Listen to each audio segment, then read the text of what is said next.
will suffer from mild to moderate mental health problems at some stage during their life, and it is crucial that we provide the help that they deserve.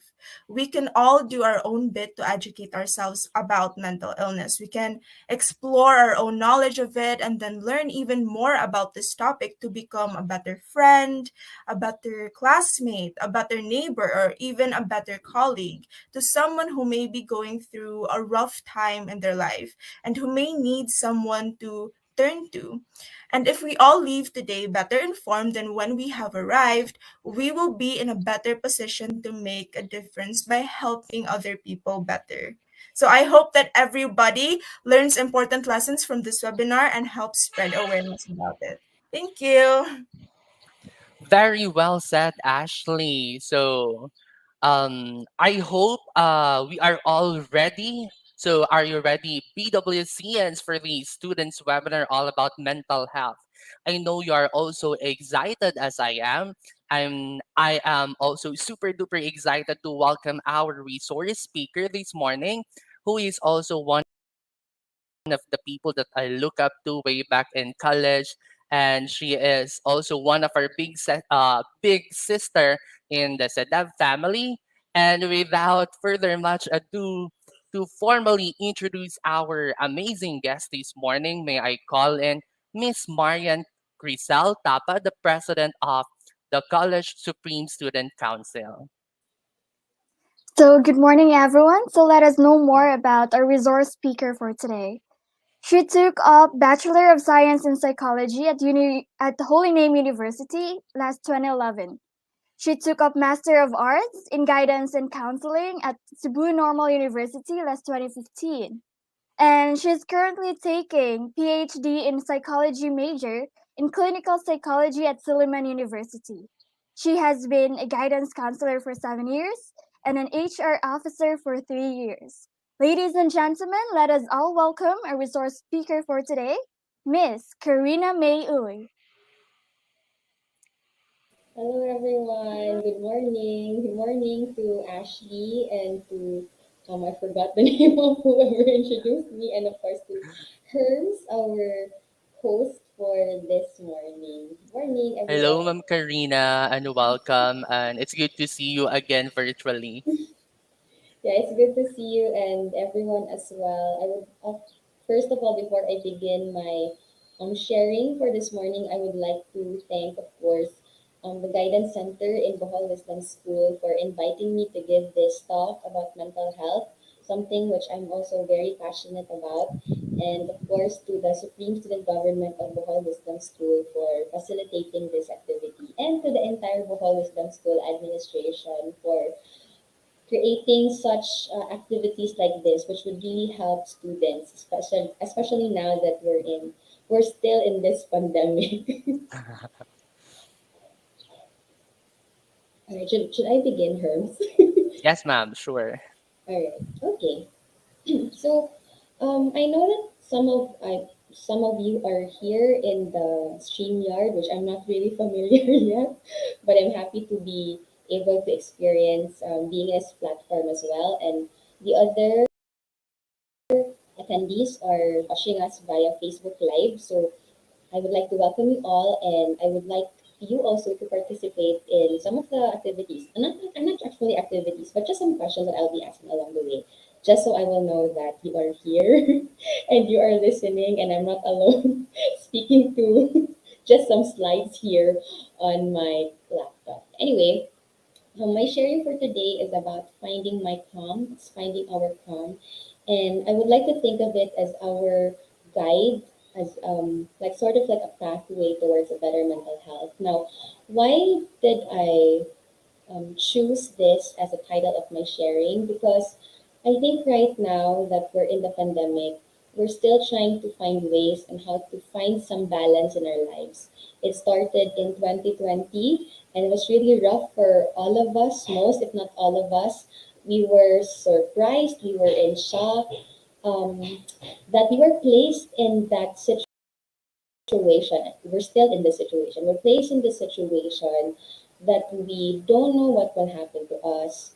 We have this fear of uncertainty, fear of yeah, basically the future. I think for some of us, we have always looked forward to the future as something that's very bright, very grand, very hopeful, filled with joy and filled with a lot of peace and progress.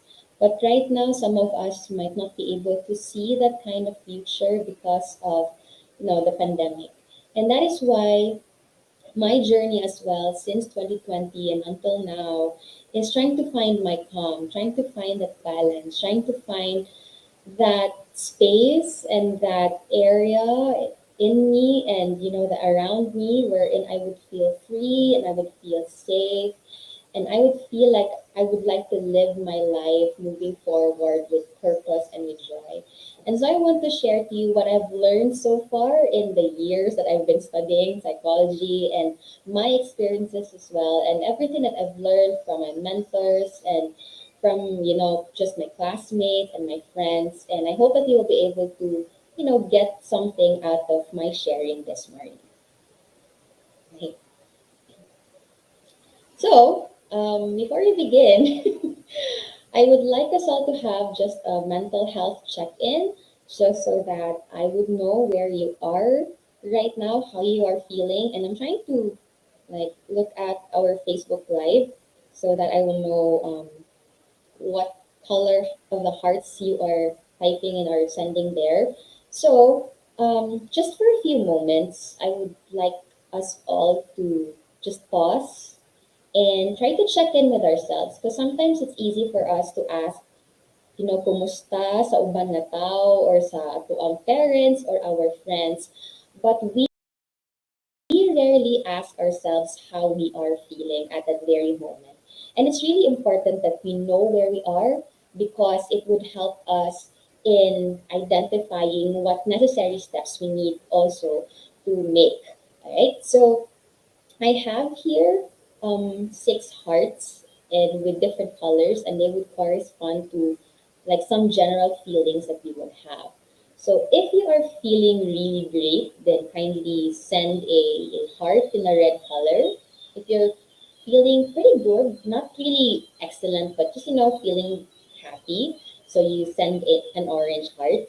If you're in the middle, okay, I guess I'm not sad, I'm not happy, I'm just feeling okay, then you send a yellow heart. If you feel like you're starting to struggle, then you send a green heart.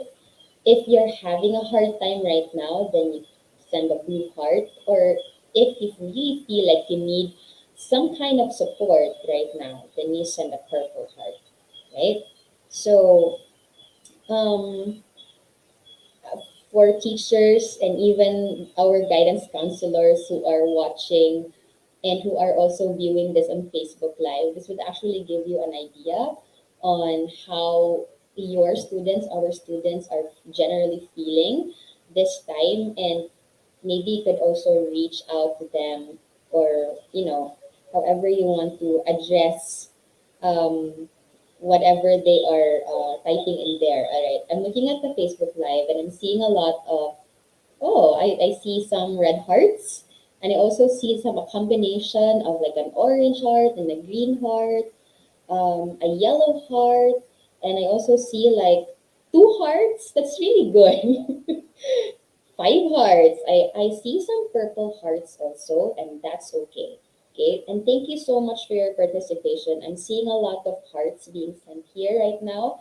I'm looking at our Facebook Live, and it just shows, um, if you look at the comment section there on our Facebook Live, it just shows that people have different feelings, and people have different levels, of course, of how they feel about it.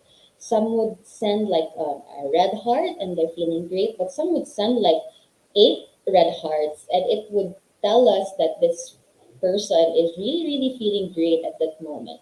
And some would even give a combination of different hearts. Like one is having an alternate orange and green heart. And it says here, it symbolizes that right now I'm feeling good, but later on I might not be, or I'm feeling good, but I'm also struggling at the same time. So thank you so much for pausing and for answering that very quick question and for giving yourself that time to just kumusta ourselves. All right. So keep on sending your hearts if you want to.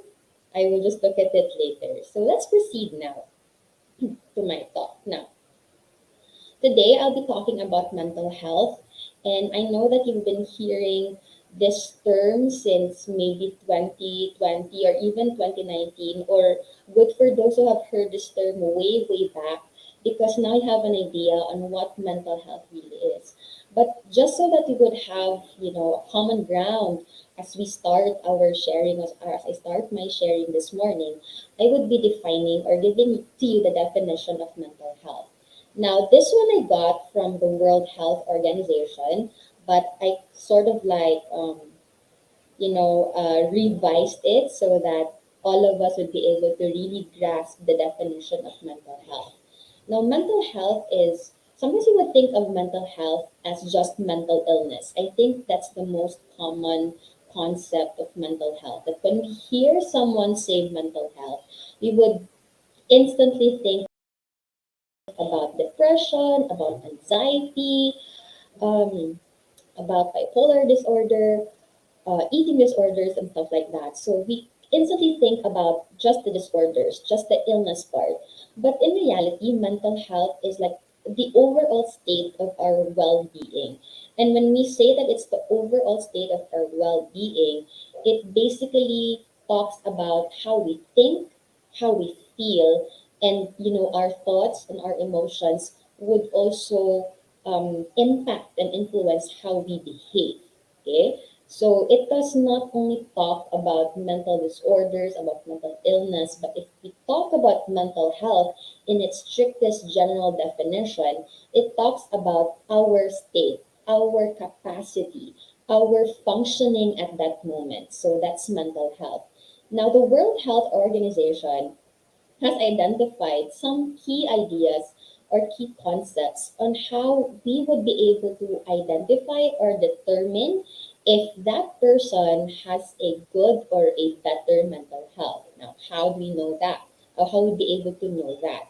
So, we would know that somebody is having good mental health if that person is able to realize his or her ability. When we say that person is able to realize his or her abilities, meaning he or she is using his or her talents, and he's not, although there are some limitations to that, he or she is, just really trying to work things out, learning new things, and using those skills and knowledge and, abilities for others and for himself or herself. So, reaching the fullest potential. Another key idea on how we will be able to know that a person has a good mental health if is if that person would be able to cope with the normal stressors in life, would be able to handle stress. So this pandemic is sort of like a stressor to us.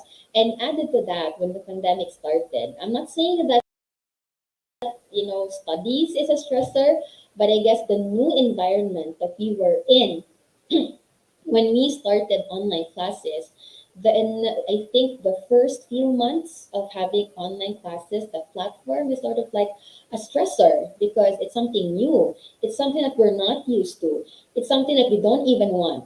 So that could be a stressor. And how we handle that, how we cope with that, how we face those stressors, if we are able to handle it effectively and manage the stress and not reach a point wherein we're giving up and not studying anymore because we can't really do it. So we have good mental health or better mental health when we're able to handle that really well. Also, when we're able to work productively. Okay, since we I'm including myself, since we're still students here, because I'm also studying.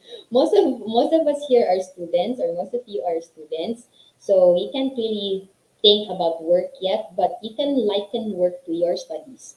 So if we are able to study productively, if we're having not really really high grades, but just even passing grades, we're able to pass our requirements, answer our exams, and still be able to relate well with our classmates, So that is also one key indicator of a good mental health. And lastly is if we're able to make choices and choices that would contribute to the community. So mental health is not something that only focuses on ourselves, but it also looks at the social aspect and even the societal aspect of it. So if because it's sort of like yeah, it's like a ripple effect that if you feel good inside, then you will also help others feel good about themselves, and and then it reflects also to how you relate to the people in the community. So that's it. So key, just so that it would be really quick, just quick understanding of how mental health is an overall well-being, state of well-being. And how do we know that if we have good mental health is that if we're able to cope with our stressors, we feel good about ourselves, we help others feel good about themselves, and if we're able to work productively with them, with other people, then we can expect that we have a better and more peaceful and more progressive community. Right? So mental health. All right. If you have questions, by the way, you can type it in the comment section in our Facebook Live, and I will, try as much as possible to probably scroll and read your questions later on. Right? So let's proceed now. Okay. Yeah, here. So I would be introducing for like the most part of my sharing. I will be introducing about the mental health continuum. Um, Probably you would think of mental health as just like binary, that I, if you talk about mental health, I just, on the other side, which is healthy, or I could be on the other side, which is unhealthy. Or I could be really well, I'm doing really well, or I could be, unwell. Or we talk about wellness and illness. But in reality, mental health is a spectrum. Okay, it's a continuum that is made up of two opposite poles. And on the one end of the pole, we have their, of course, wellness, okay, the health part. And we have on the other end of the pole, we have illness or the disorders, right?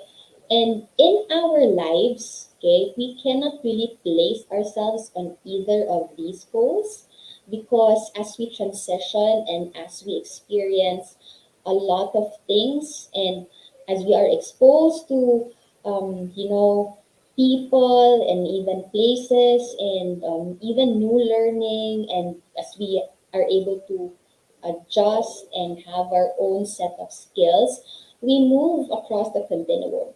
So right now you could be in the healthy zone, but maybe later on when you're faced with some stressor or it could be like some traumatic event in our lives, then you could probably move into the reacting zone. And if we're not able to handle it pretty well, then we could move into the injured zone. But if we are able to cope really well and manage that, then we could go back to the healthy zone. So what I'm trying to tell you is that you could just move within the continuum depending on the circumstances, right? So it just tells us that if you are feeling ill right now, or if you are in the ill zone, then don't lose hope. Because with the right help, and of course with our decision to help ourselves, we can always move towards the green zone or the healthy zone. And for those who are in the healthy zone, I'm not scaring you, but it pays to be ready because we do not know what would come into our lives. And in any moment, you could go to the different zones there, like in the yellow and the orange until the red zone or the ill zone. And so we need to be able to equip ourselves with the right skills and with the right knowledge so that if we're faced with a difficult situation, we would not be able to stay in the yellow zone or the orange zone for a very very long time. All right. So here we go. Now, what are some of the indicators? What I would like us to do now is to listen to what are the indicators of somebody who is in the healthy zone.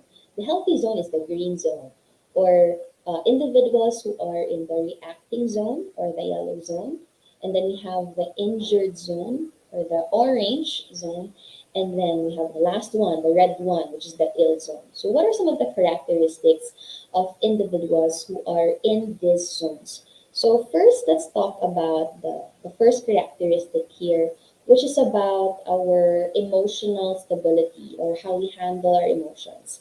Now, for people who are in the healthy zone, they have normal mood fluctuations. It means that they're not necessarily happy all the time because nobody's happy all the time.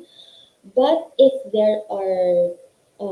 the person is feeling sad, or if there are triggers for sadness and anger, or even grief, or any other emotions, even fear and anxiety, the person will be able to handle it pretty well. Okay, so it's not like the person will be able to experience prolonged sadness or even excessive anger or rage. Okay, the person has, sometimes the person would feel happy, or later on he would feel sad because of something, and then he or she's able to handle that, so the person is feeling okay after that. So that's for the emotional state of persons in the healthy zone.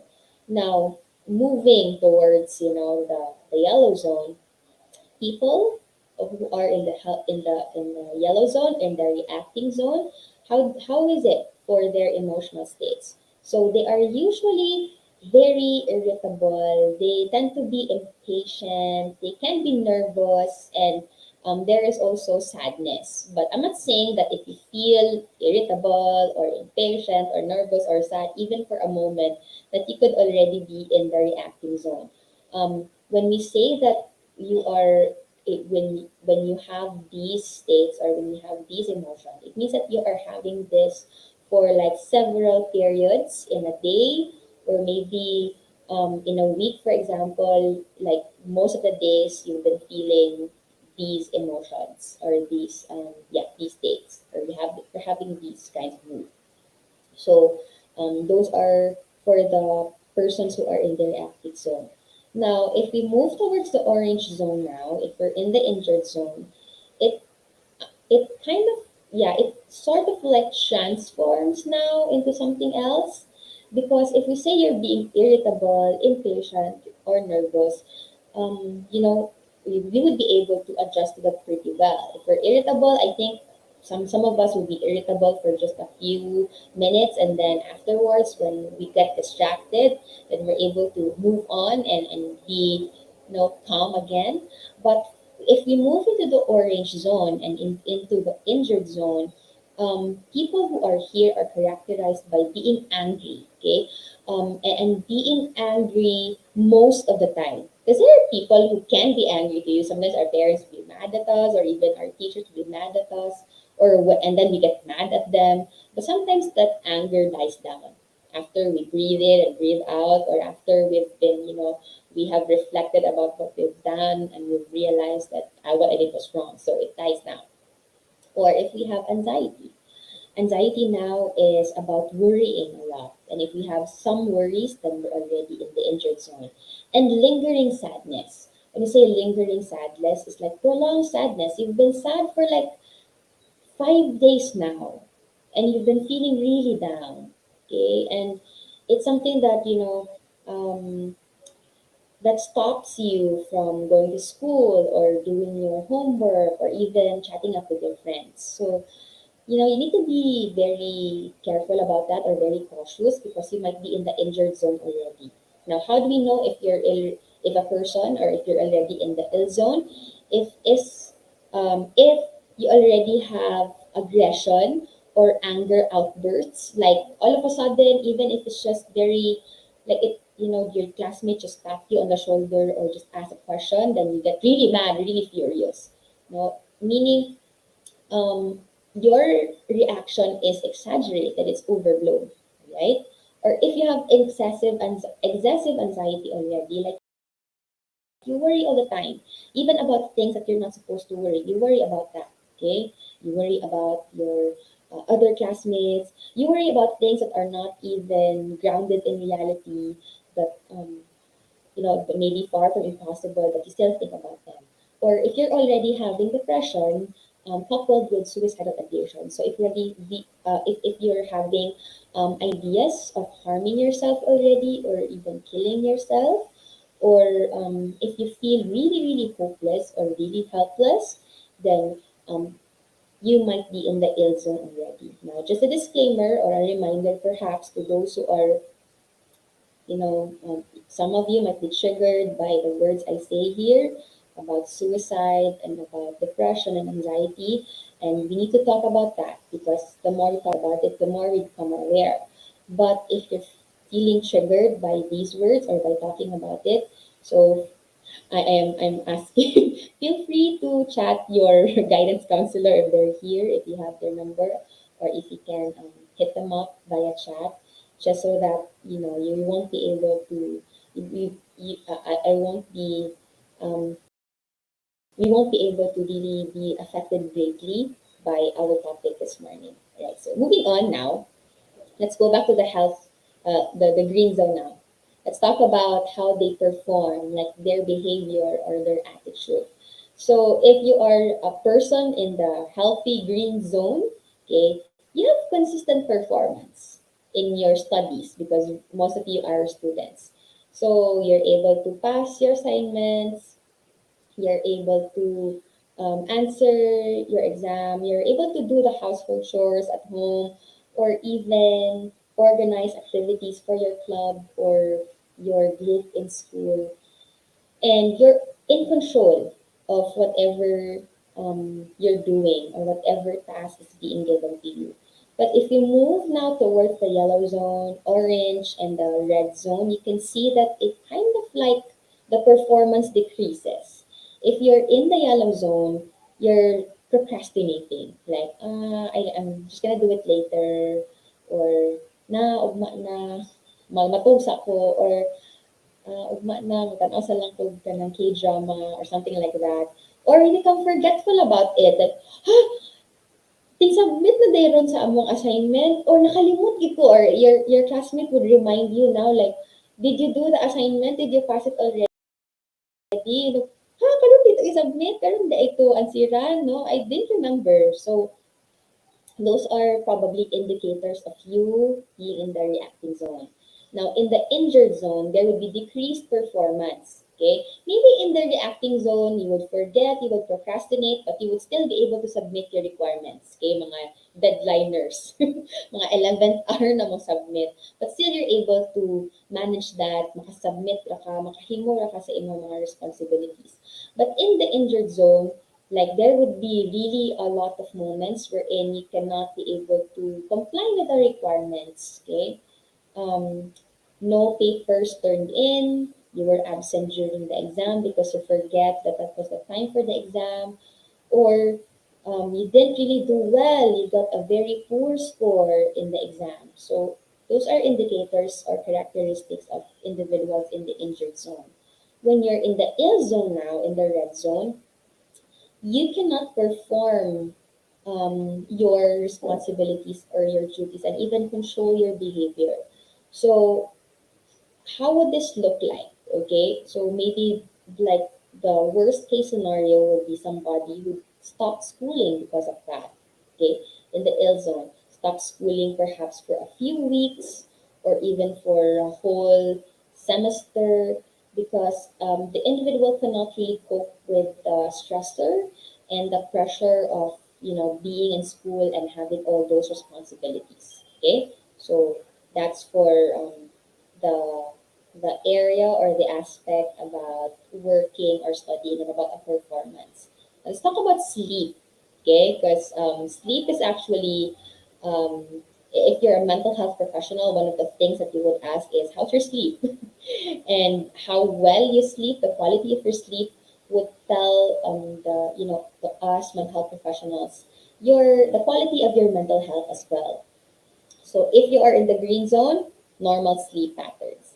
You have you're able to sleep like maybe 7 to 8 hours, 6 to 7, 8 hours in a day, and you don't have any trouble sleeping or even staying asleep. Okay, and then when you wake up, you feel really rested. Okay, like you have all the energy now that you have slept for like how many hours at night. But again, if you move towards the red zone now, it's sort of like dwindles. Okay, like if you're in the yellow zone, you're having trouble sleeping. Maybe magkisi-kisi pa ka sa bed, or there are some intrusive thoughts perhaps that would stop you from sleeping, or when you're asleep, you're having nightmares. Okay, so reacting zone. In the injured zone, like you, this is the part wherein you were able to sleep, but when you wake up, you don't feel rested. Okay, and you had a lot of nightmares in sleeping, and some of these nightmares are recurring, meaning maybe it's repetitive. It's the same kind of nightmare that you have had since last week and last night until this night. So that's for the injured zone. Okay, and disturbed sleep. Okay, so maybe um, you're able to sleep for like 2 hours, and then after it, you wake up, and then you like stare at the ceiling for like 30 minutes and because you can't sleep, and then you force yourself to sleep, go back to sleep, but you can't. And then afterwards, when you're tired already, you're able to close your eyes and sleep for like another hour, and then you wake up again. So those kinds of things.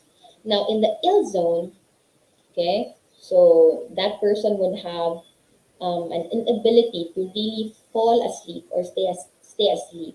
I think you've heard of insomnia. So there are people who are up all night, and they really want to sleep. Okay, like they wanna when for example when it's already 9 o'clock, they want to go to bed and be able to shut their eyes and go to sleep, but they can't. And so some of them would be able to sleep already at around maybe 3 a.m. or 4 a.m. or 5 a.m. because their body is like too tired already, and they're only like able to sleep for like 1 hour or 2 hours, and that's their sleep. Okay. And some of us, another indicator about sleep, if you're in the ill zone, is if we sleep too much, not just too little, but too much.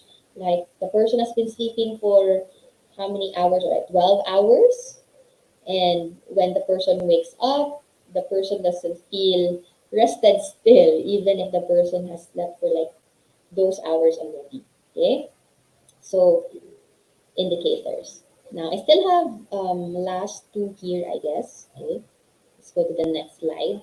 Still continue to the mental health continuum here.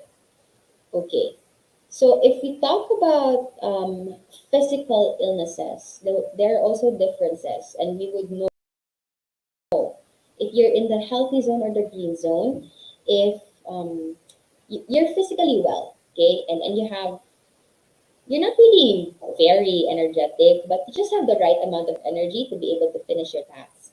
But in if you go now, if you're in the yellow zone, you're tired, you're mostly tired, or you don't have energy to do this, but you're still able to when somebody like encourages you or motivates you to do something, you're able to stand up and do it. Okay.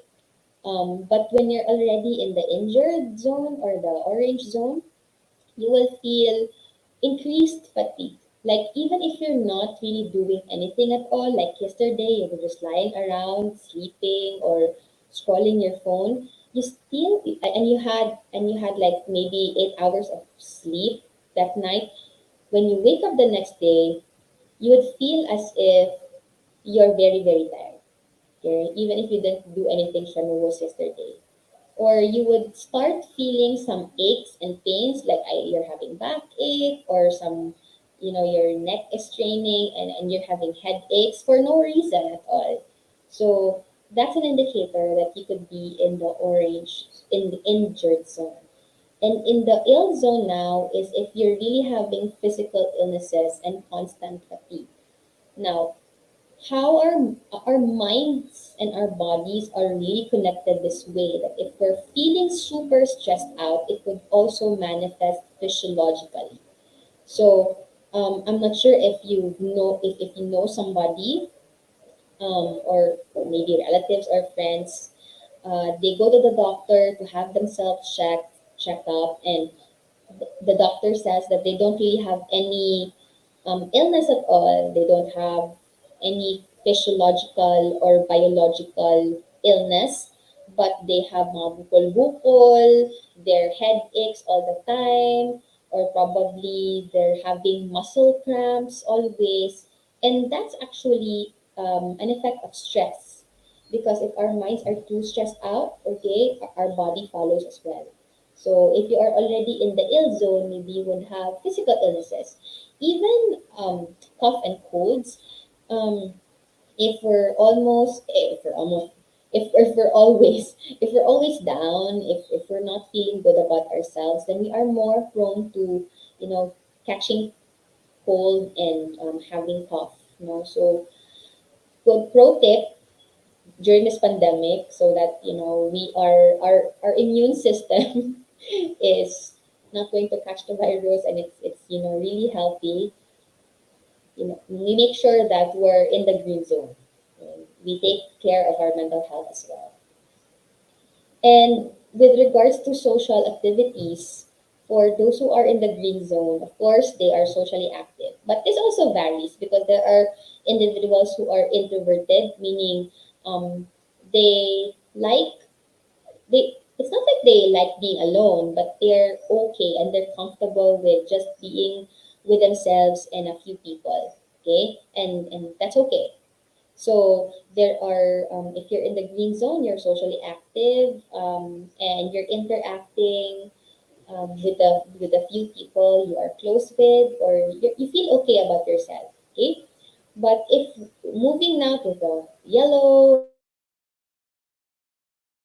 the orange, and the red zone, when you're in the yellow zone, you would have decreased social activities now. Like maybe you would not, if your friends would invite you for a Zoom date or a video call, maybe you would say like, it's okay, I'm just going to answer the call, but I will just turn off my camera and just listen to you guys, or something like that. Or maybe there are times where when you don't really want to see your friends, but there are also times when you want to talk to them. So, you know, just decrease social activities.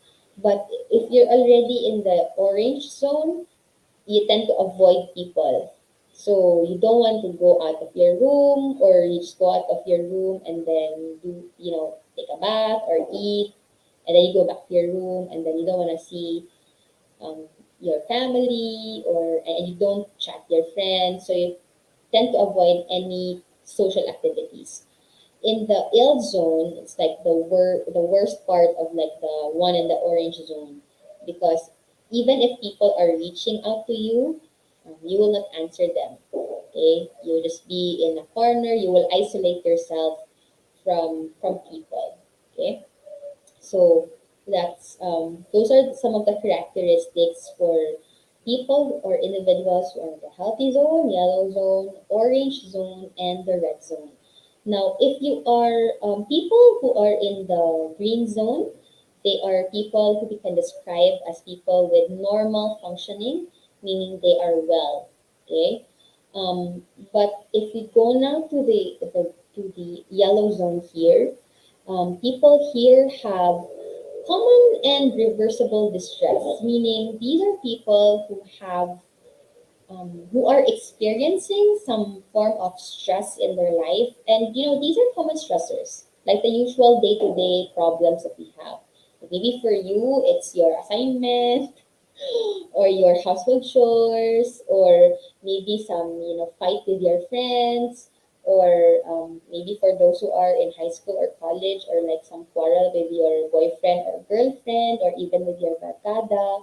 So those are common stressors, and we say it's reversible because most of us, we move from the green zone to the orange zone, and back and forth.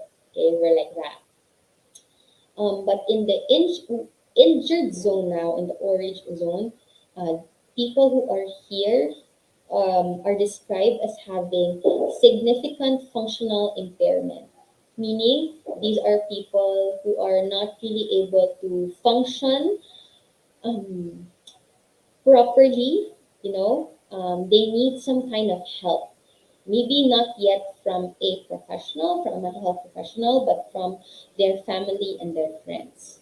Okay, so it would mean that this person would need some tutoring, for example, in his or her ACADS, kay wala na jud niya nakaya ang stress, no, and pressure, or this person would need some advice from his or her friends because they don't see him or her enough and they're worried about what he or she is experiencing at that moment. Okay, so that's the injured zone. The ill zone now is what we describe individuals here as having persistent and severe functional impairment, meaning the person cannot really um, perform the day-to-day functioning already. Like, how do we usually describe individuals here as those who are not able to eat well. Okay, they don't have much appetite or they can't sleep well. You can't see proper grooming already, like maybe they don't take a bath or they don't brush their teeth anymore even if they're supposed to. It's hard for them to be able to go to school because they're distracted or they have low energy or they don't have any motivation at all.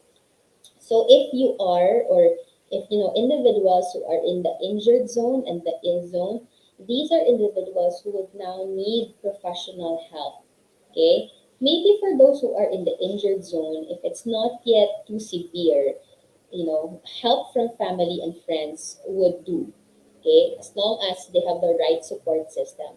But if you are already in the ill zone, or for individuals who are in the ill zone, these are people who would really need professional help from psychologists, from psychiatrists, from counselors, from psychotherapists. So anyone who is able to help them in their mental health.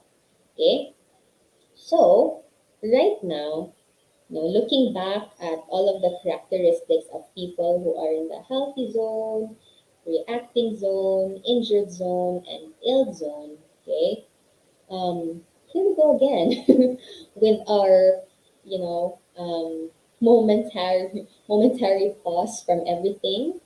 And I'd like us all to just think about which zone we are in at this moment, okay? So, like what I told you a while ago, you could move from one end of the spectrum or the continuum to the other.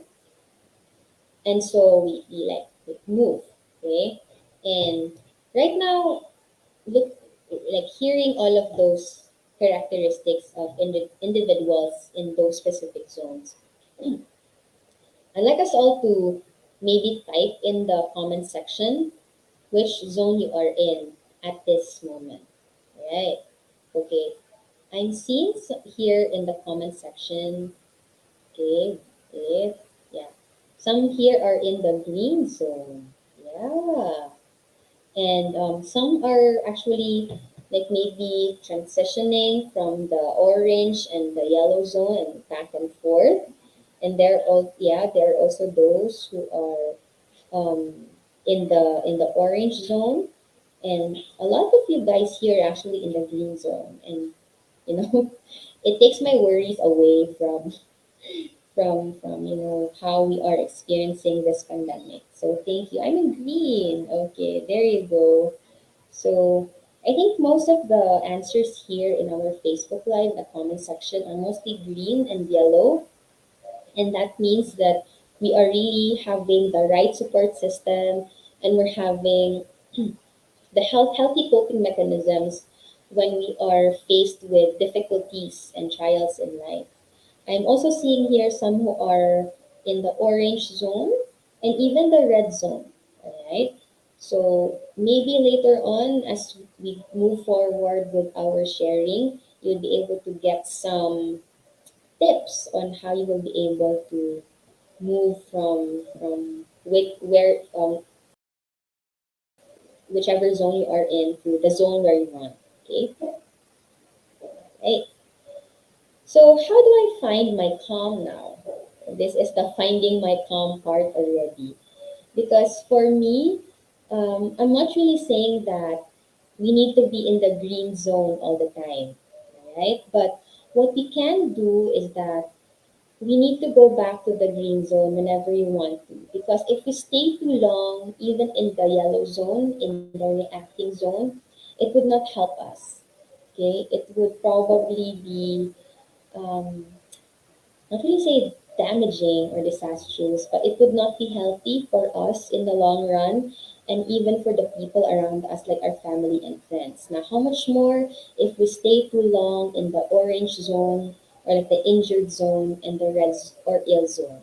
So we need to find our calm. And when we say we need to find our calm, we need to find a way to be able to balance things out and make sure that we have the right level of mental health that we're supposed to have. Okay?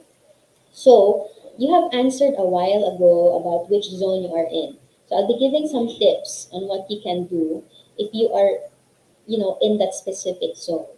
Now, if you are in the healthy zone or the green zone, so these are my tips for you. Prioritize your tasks. Okay? Because you're in the green zone, it doesn't mean that, you're able to do things excellently and you won't feel sad, you won't feel angry, you won't be stressed out anymore, you won't be anxious. But it's good that you're there. Okay, it's good that you're there, but you need to prepare yourself in case there would be some unexpected crisis or trials that would come. And one way of doing that is to be able to manage our stress. And how do we manage our stress? By prioritizing our tasks.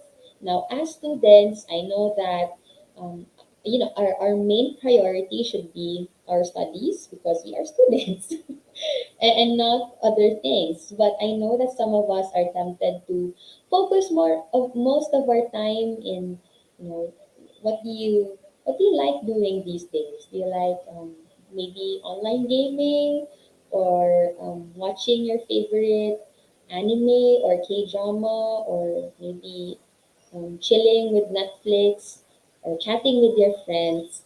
I'm not saying that you don't spend time on those things, but what you can do is to make sure that you have enough time to spend for all of those things, right? All of those activities. But again, since you are students, we are students, we need to spend most of our time with our academics, with our studies. So prioritize your tasks. So if you're scheduled to have your classes within the day, and if you're scheduled to, submit your requirements during the time or do all of your activities during the time, then you do it.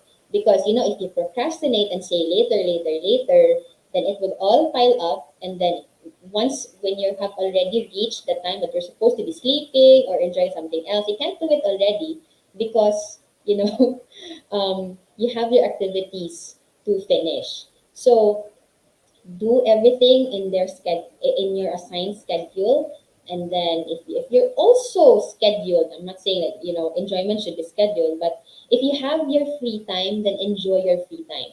Don't worry a lot about your assignments or your projects. Yes, we need to think about those and prioritize those, but again, one thing, one pro tip, so that you won't worry about your assignments or your projects, do them, finish them before you enjoy, whatever activities that are pleasurable to you, because with that, you won't be able to worry about them. Okay? So prioritize your tasks. And if you have problems, you break them into smaller chunks. If you have a big, like, we become overwhelmed with our problems because it's really big, it's really huge. And one way of attacking our problems is by breaking them down into smaller pieces and solving them one at a time or one piece at a time. Okay. Um, I'm not sure what most of your problems are. Maybe maybe your academics or your requirements. So if it's a project that's overwhelming you, or maybe it's your mm, exams, practical exams. And a practical exam, I think looking back now as a student, the practical exams are like one of my stressors, and it's sort of like a problem already because you have to study for how many subjects? 8, 10 subjects, and it can be stressful. So what you can do now is to don't look at the entire periodical exam as like one big problem, but tackle it per subject so that you won't feel too stressed out. So maybe you think like, okay, day one, what are the subjects that are scheduled on day one? Okay, so I need to study those subjects first because those are subjects that are scheduled on the first day. Okay, and then I will study now for the subjects scheduled on day two, and so on and so forth. Okay, so just break your problems into smaller pieces. Okay, so that you won't feel overwhelmed by it. Maintain a healthy lifestyle. Okay, very um, easy to say, but sometimes challenging to act on. When you say maintain a healthy lifestyle, you need to eat 3 times a day. Um, Eating disorders are also common among teenagers and the young ones here in the Philippines because we're used to seeing celebrities with having this perfect body or having this, fair skin and looking really pretty and sexy. And sometimes adolescents and even, pre-adolescents would vomit food out or not eat properly because they also want to have that shape or that body. Okay, so but you're growing kids, so you need to be able to have the right nutrition in your body. And if you're having, if you're experiencing those types of scenarios that I shared a while ago, please talk to your counselor about it. Okay, you might probably be in the injured, going to the ill zone already. Okay, maintain a healthy lifestyle. So you eat properly, you sleep 8 hours a day, and you say, "Dili kami ka-sleep og 8 hours a day because we have a lot of activities to do."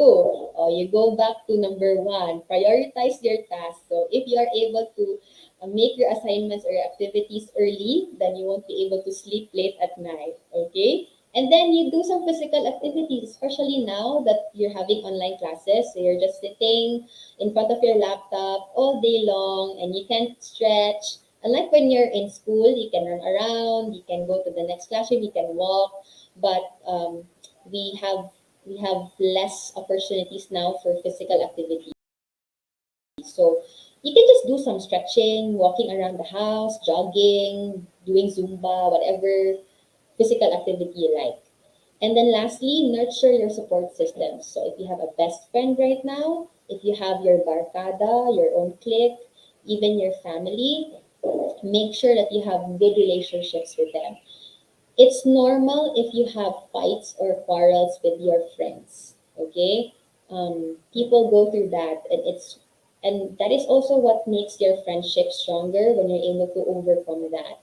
But if there's bullying involved already and somebody gets hurt and somebody is emotionally disturbed, then that's something else. Okay, so if you are having some troubles or if you're not feeling good about somebody bullying you, then please reach out to your counselor as well so that he or she can help you.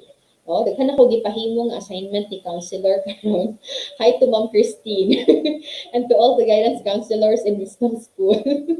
Alright, so those are for you guys who are in the healthy zone. Now let's go now to the people who are in the reacting zone or who are in the healthy zone. So what can you do if you're in that zone so that you will be able to cope well and manage and move towards the green zone perhaps? Recognize your abilities and your limitations. You have to know that even if you're feeling stressed out, you're having problems, you're having all these challenges and issues and whatnot, you have the ability to overcome that. Um, my principle always as a counselor and even as an individual is that everybody has the potential to work things out and to solve their problems. Okay. Um, Even as a counselor, and us counselors, we don't advise, we don't give advices technically to people who come to us for help. We're just there to provide people with a safe space and an opportunity to express themselves so that they will be able to process things on their own, clarify their minds, have some form of clarity, and then with that clarity, they will be able to identify steps on how they can move forward. And you can also do that on your own. So if you are in the yellow zone, okay, think about your own strengths. And one way of helping yourself do this is by doing some affirmations. I'm not sure if you do that every morning when you wake up and you tell yourself, oh my God, I'm so beautiful, guwapa ko, bright ko, buutan ko, or maybe you tell yourself, today is going to be a great day. I know it's not going to be perfect, but I will try to be happy with my entire day and smile. Because when you smile, when you wake up in the morning, that smile will last you for the whole day. Okay? Or maybe you can greet your parents, good morning, because when you see that they're smiling and then it makes you feel good as well. Okay? Get adequate rest, food, and exercise. Okay, the same thing about maintaining a healthy lifestyle. The green zone people, they just need to maintain whatever physical routine they have. But if you are in the reacting zone, so you tend to you know, be lazy or be tired of doing it. So you need to push yourself, motivate yourself to get enough sleep, rest, and exercise. Okay, and engage in more social activities. We tend to withdraw. When we feel alone, we feel sad, and we feel angry, we tend to withdraw ourselves from other people, isolate ourselves. Okay? But actually, it would help if you talk to someone, okay? Or you just expose yourself to social activities.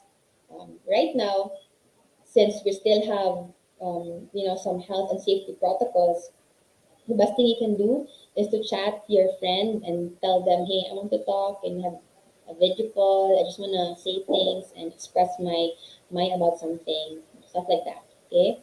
So just be open. Just reach out to somebody. And lastly is you identify and minimize your stressors. So you can identify what your stressors are because these are sort of like your triggers. That if you see this or if you hear that, if you're experiencing this, and you will feel bad about yourself or about, and then your day becomes worse or it becomes, something that you don't want to remember at all. Okay? So you identify what those stressors are and you make sure that you avoid them. Now, what if you will probably say, my stressors are my studies, so I will avoid my studies and stop schooling. No, I'm not saying that. Okay, but it's not really our studies that are probably the stressors, but it's how we are handling our studies. So if that triggers us or if that is our stressor, then we need to change our ways. We need to change our behaviors about how we perceive our studies and how we study. Okay? So people in the yellow zone, those are the tips.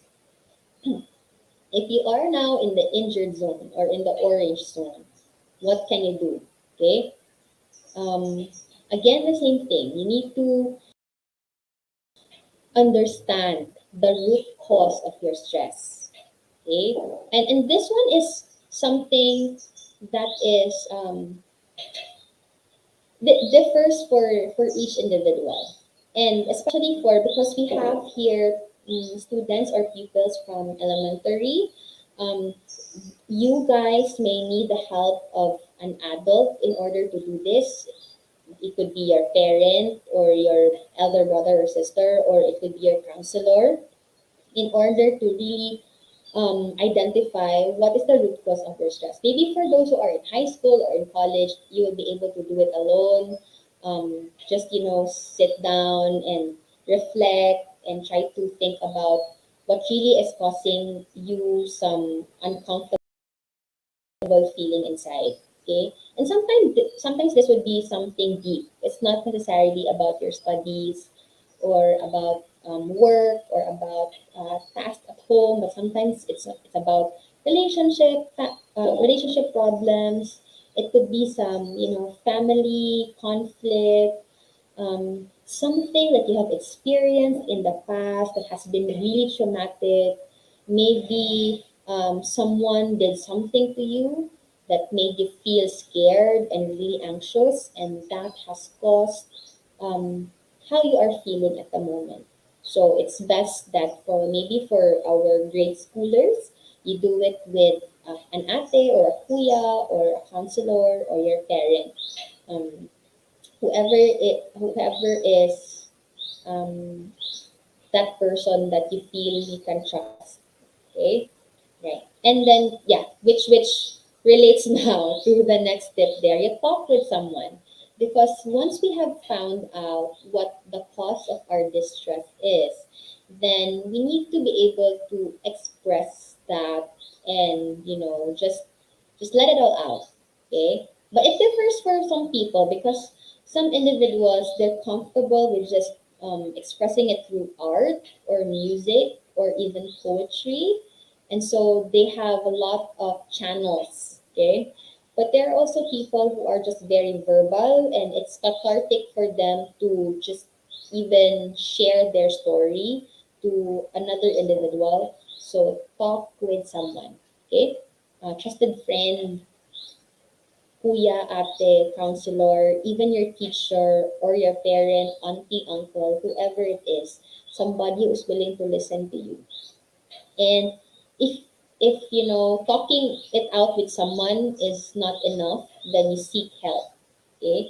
You seek help from a mental health professional, because they would know the best possible way to help you. It differs, because if you're in the injured zone or in the ill zone, or mostly in the ill zone, you could probably be experiencing any of the psychological disorders out there.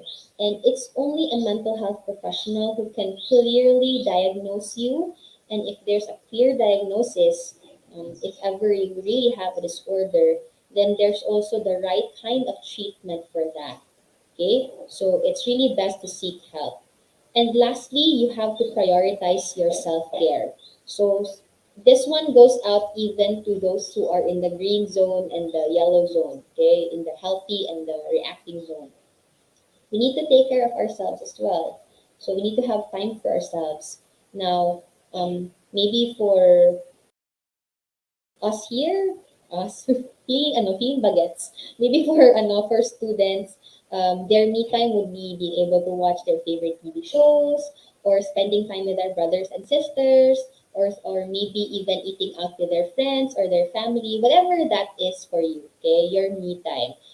For the older ones like me, umaamin na old. Okay, maybe for the um, older ones like me, what we do is, and maybe this is also something that the younger ones who are in grade school could also practice, if you're open to it and if you know how to do it, if you have somebody to guide you.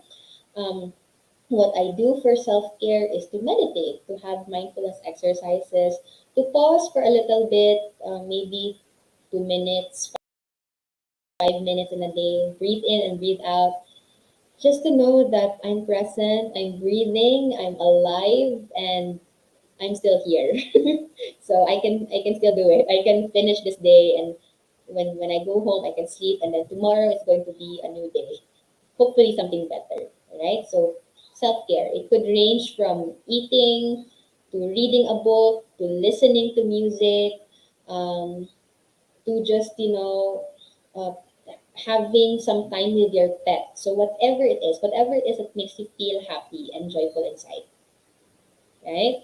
And lastly, for the people who are in the ill zone or who are in the red zone, so number one tip, please seek professional help, because that's the only way that you would clearly understand what you are experiencing, and also identify the right way of attacking it or managing it.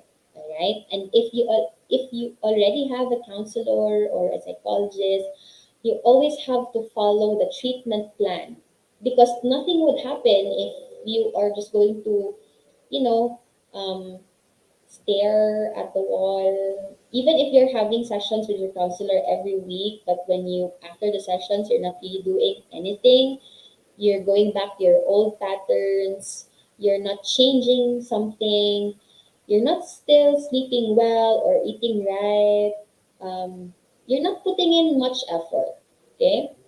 Nothing would happen. So even if you get the brightest professional or like the most expensive counselor, nothing would happen. So you really have to put in some effort also. So stick to the treatment plan. And even if you don't want to, and sometimes it would be awkward and uncomfortable, you try to stay around others as much as possible because, and you make sure that, the people you are with are those people who could give you like the energy that you need, like the positive vibes that you need. Okay, so you can surround. When we say you surround yourself with people, you don't necessarily have to talk to them, but just try to make sure that you can interact with these people and talk to them from time to time so that they can influence and impact you positively as well. And lastly, which is really, really important because physical health and mental health are closely related, you have to regain your physical health routine. Okay? So even if you don't have the appetite, eat, eat. Okay? Even if you don't want to sleep and you can't sleep, try.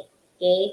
And if you express this to your counselor as well, they will be able to help you out on how you will be on how you can sleep, on how you can sleep better. Okay, and exercise because if we exercise, our body releases a lot of happy hormones. So that is why people usually with who are having depression or even anxiety, they are advised to do some physical activities, and then it makes them feel good. It makes them feel better after. Okay, so do some physical activities. Just some quick tips. Okay, this is now for everybody. Um, no matter which zone you are in. Okay, one, and I think it's common on the tips that I've said a while ago. Take care of your body because it's important.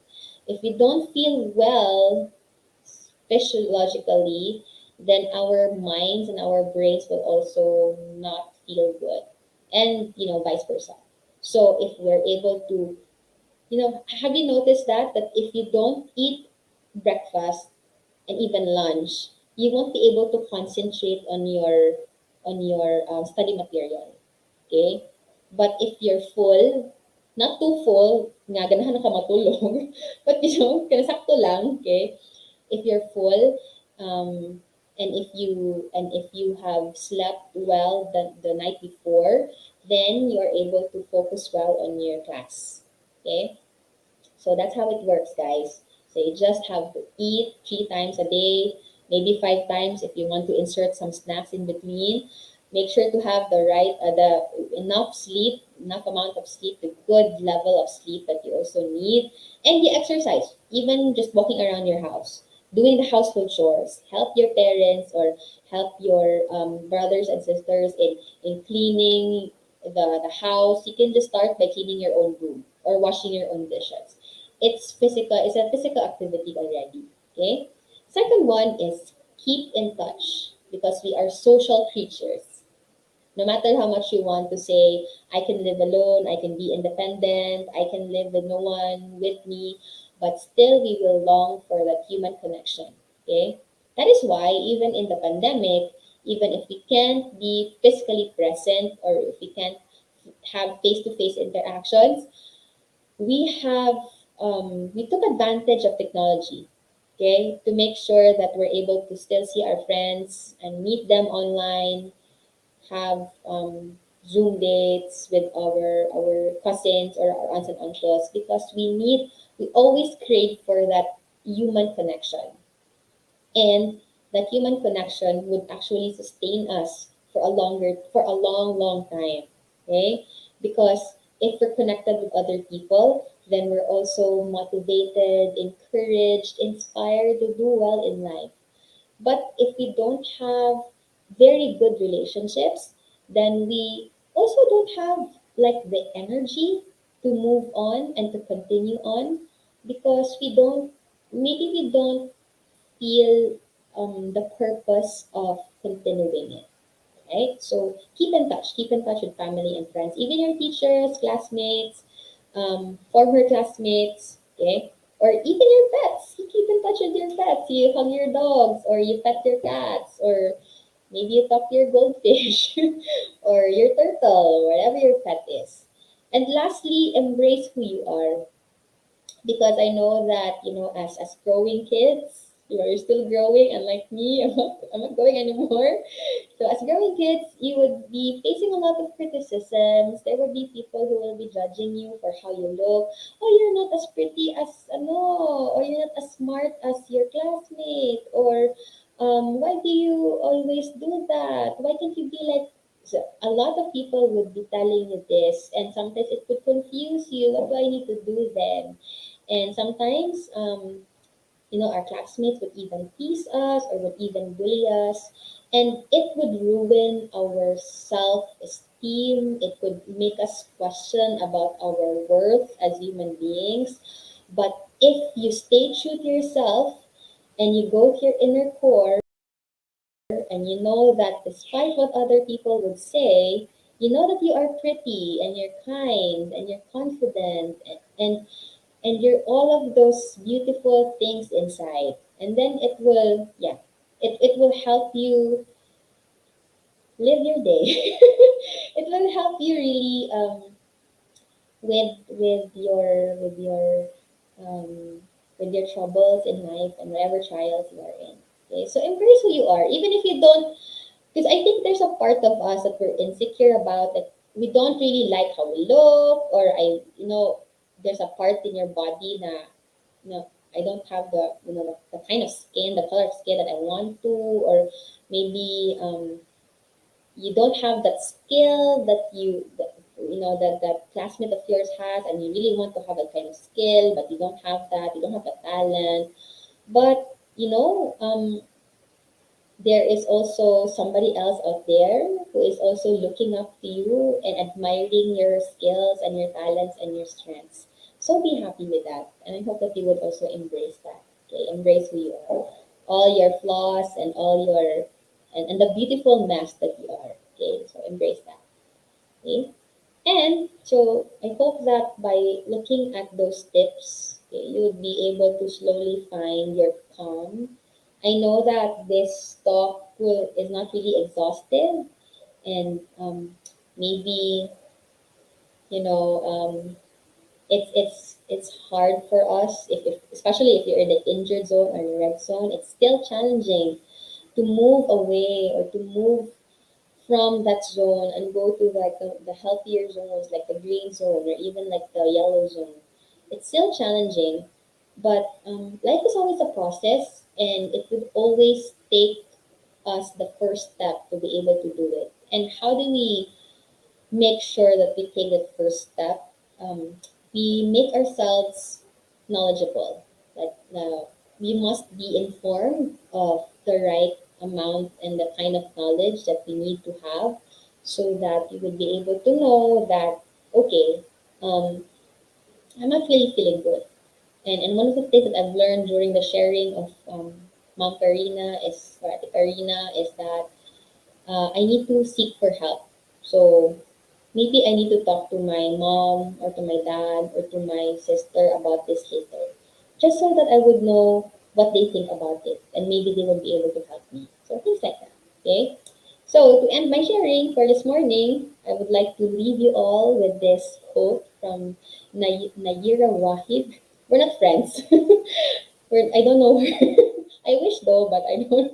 But um I've always carried this quote with me ever since I came across this, and it says, "If the ocean can calm itself, so can you."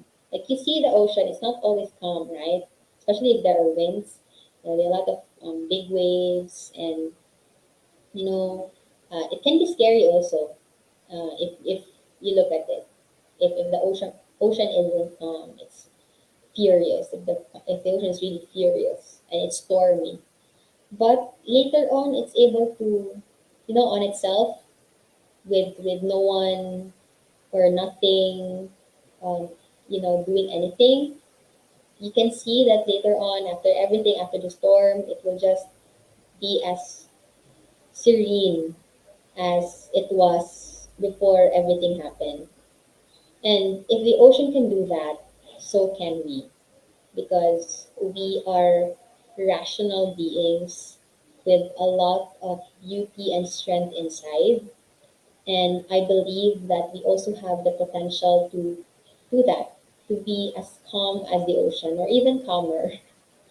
So if you are somebody who is going through some rough times today, I do hope that you have gained something out of my sharing. Even just this quote, I would be very happy. Even if you just remember this quote. Just remember that if you feel really stormy inside, you will be able to calm yourself as long as you take the time to be present, to embrace yourself, and to seek for help if you need to. That, thank you all for listening to my sharing, and if you have questions, I'd be happy to answer them or to ask Sir Hermilo to answer them for me. Just kidding. All right. So thank you for that meaningful and wonderful talk, Ma'am Karina. So let's try to check if we have some questions from our online viewers as well. So for the meantime, I saw some questions here, and let me check if it's yeah. Okay, so we have this question: can you prevent mental health problems? That's the Can question, we Ma'am Kim. prevent? Can you Right, prevent yes. mental health? How? How? Sorry, I thought it was the question was like a yes or no question. Yes, we can prevent mental health problems from happening, but again, it's complex. It's a little bit complicated because it's always a play of sorry, it's always a play of our biological and social nature of our self and our environment. All right, so but we can always prevent mental health problems by making sure that we know, going back to the talk, we know which zone we are in already and what are the things that we need to do in order to be able to move away from that zone if we're not in the green zone. Okay, so we can but that's yeah, I think that's managing. All right, but how do we prevent that? We make sure that um we eat well, we sleep well, we make sure that we have good relationships. And if we have problems, we share it because sometimes if we keep it to ourselves, it piles up. And then the next thing we know, may buto na siya, and then it becomes too much to handle already. So if there's something that's bothering you right now, make sure that you share it with someone and don't ever think that nobody would understand you. Okay? Because sometimes that's the scary part. That is what makes us anxious. I'm not going to share this to my friend because she will never understand. Or I will share this to my counselor. What does she know about my experiences? Yes, we maybe like personally, I will not be able to truly feel what you are feeling at that moment, but people, your counselors or your teachers, can always empathize. And there are always people who are able to empathize. So share those issues, concerns, and problems that you have so that you won't feel alone and you would have somebody to help you with that. Okay. I think that's one of the tips I can give, like the number one tip I can give to prevent mental health problems. If you're a parent or if you're a teacher, make sure that you raise your kid in a very safe and nurturing environment. So, mo yun ang pro tip. Okay, so another interesting question is that what do I do if I'm worried about my mental health? Yes, if you're worried about your mental health, congratulations. Not because you have mental health conditions, but it means that you're very self aware. All right. And that's the first step. that you are aware of your own situation, that you are aware of your own emotional state, and that will help you make the first step. Okay, if you're worried about it, then you need to think, okay, is it something that I can handle on my own? Because if you can handle it on your own, then okay, you can do self-care activities. Maybe you just need to relax. Maybe you just need some time off from whatever it is that's stressing you out. But if you ask yourself this, and okay, is it something that I can handle on my own? No, I can't. Okay, I need somebody. Then again, you go to if it's something that you think you and your friends can handle, then you share it to your friends. But if it's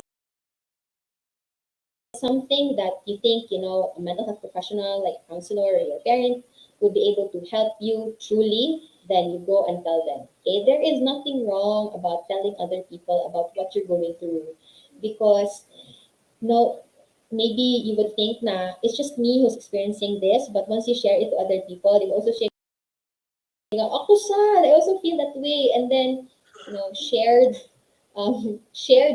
problems becomes lighter. Kahit naman ikaw ang mag-arsa alone.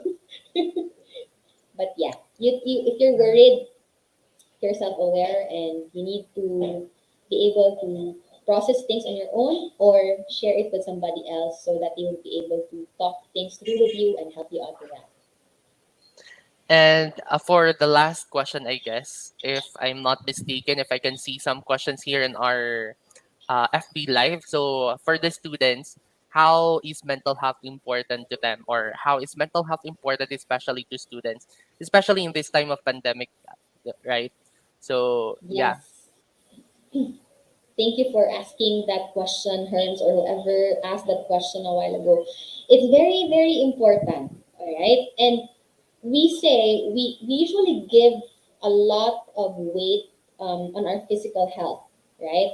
But we rarely think about our mental health. But in reality, we will not be physically healthy without better mental health as well. So they are tied together, just like all other aspects in our lives and all other areas of health, like even our emotional health and our spiritual health. There's also that. So it's important and significant, especially now that we're in this pandemic, because if we're not mentally healthy, we will not be able to continue on with our studies and enjoy it, because there are also those who continue on with their studies but they're not enjoying it, so they end up being frustrated and being disappointed with themselves and being too drained and too burnt out already. So a good mental health will help you through this pandemic, will help us survive, actually, will help us see this is very cliche, but to see the light at the end of the tunnel and will help us survive. Not just survive, but thrive and flourish even in this, crisis that we are in. So that's how important it is. Okay, we also have another interesting question here from Leia Balgos Bombo. How can we help others with their mental health? Yes, I like that, Leah, and thank you for asking that question about how we can help others with their mental health problems, because we always have that concern with other people, and sometimes we're asking this question because the person that we are concerned with doesn't even know that the person is having mental health problems, or maybe the person knows, but they're also hesitant to seek for help. And so, how can we help them? We can actually help them by just being with them and making sure that when they ask for help from us, we will be there. Sometimes people would have this na, kana, trust me, okay? I'm one chat away, I'm one call away if you need me. But when you call them and you chat them, they're not there. They will not even read your message, okay? They will just ignore you. So if you are this person is concerned about another person's mental health problem, if you wish to help them, you can always tell them that you can just call me or chat me whenever you need someone to talk to, and stick to that commitment. Okay? Stick to that commitment. And sometimes it also helps if just some people who have mental health problems, some of them, not all of them, okay? Some of them would not They don't really need any form of advice. They just need someone to be there with them. So you can also be that friend who's just there with them. Maybe they will ask you to come with them when they go to the guidance counselor, or when they go to their parent, and they open up about their issues and stuff like that. So you can always give that kind of support. Uh, the good morning, the kumusta questions and the good morning quotes that you can give, that also helps. Even the kumusta would go a long, long way. And when you ask kumusta, follow through. Sabi kumusta, sin zone, and wala na. Okay? When say kumusta, and then the person answers, and then you follow through with questions. Okay? So that they can also open up. All right, thank you for that, Ma'am KM. So, with that one, that ends our mental health awareness talk. But before we will leave, so let me present to you our certificate, um, certificate of appreciation to Miss Karina May Uy, MARGC, for her valuable service as a resource speaker during the students' webinar entitled Finding My Calm, A Guide to Better My Mental Health, in celebration of the 91st founding anniversary of Bohol Wisdom School, with the theme Igniting the Passion, Fulfilling the Mission Toward Healing and Restoration.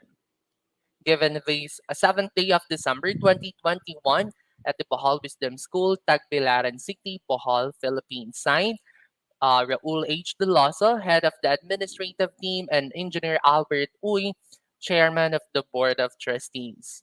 So thank you, Ma'am Karina, for sharing your time and your expertise with us, especially in this rare opportunity that we have you, because you're also busy with your as a mental health advocate. So thank you, Ma'am Karina. Okay, and with that one, that ends our students webinar all about mental health. I thank you for joining with us in this students webinar, to all our viewers there in our FB Live. So thank you for joining and staying with us at this moment. So stay tuned for the rest of the activities all throughout these BWS days or BWS week. Thank you everyone and have a good day.